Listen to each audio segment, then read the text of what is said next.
chaque fois le même constat, les diplômes étaient des contrefaçons très réalistes.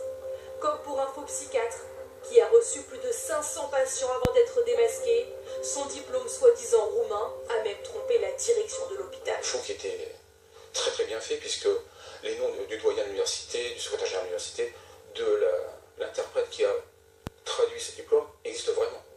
Les faux diplômes, un vrai business sur Internet. Les sites se multiplient et tout se vend, du bac au doctorat. Premier prix, 39 €, livré en 72 heures, avec des promesses de qualité et de discrétion. Nous avons voulu nous procurer un master de psychologie. Aucune vérification sur notre parcours. Après quelques clics, on nous demande un virement vers un compte chinois. Le trafic est mondial. Alors comment s'en prémunir? La solution pour les entreprises, vérifier systématiquement les documents des candidats au moment du recrutement.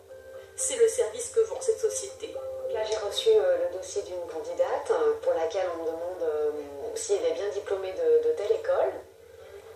Donc je vais tout simplement saisir son nom. Cette candidate postule dans une grande banque. On va choisir la formation qu'elle a indiquée dans son CV. Elle dit être diplômée d'une très bonne école de communication. Vérification sur une vaste base de données. En cliquant simplement sur rechercher sur le moteur. Et là, malheureusement, on n'a pas trouvé de réponse. En vain. Deuxième contrôle. Bonjour madame, c'est Caroline Avec l'université directement. Est-ce que vous avez quelques instants pour regarder si c'est bien quelqu'un de chez vous? D'accord, alors moi je n'ai pas effectivement ni à son nom de jeune fille, ni à son nom de mariée. En fait, elle n'a pas terminé son cursus. La jeune femme a falsifié les documents qu'elle a présentés à l'entretien. Faux diplôme. Et elle est loin d'être la seule. Et donc, celui-là paraît très vrai, puis vraiment, il s'est inventé son parcours. Il n'a jamais mis les pieds dans cet établissement. Et il nous donne le diplôme principal et son master spécialisé d'ailleurs en finance trésorerie. Belle carrière dans la finance, cette personne. Sur 50 000 diplômes scrutés ici chaque année, 8% sont des faux. Et cela touche tout type de profil. Il y en a 4% qui sont le cas d'un BTS où il a suivi la formation mais il a échoué à l'examen. Voilà, il n'a pas eu la moyenne, on va dire.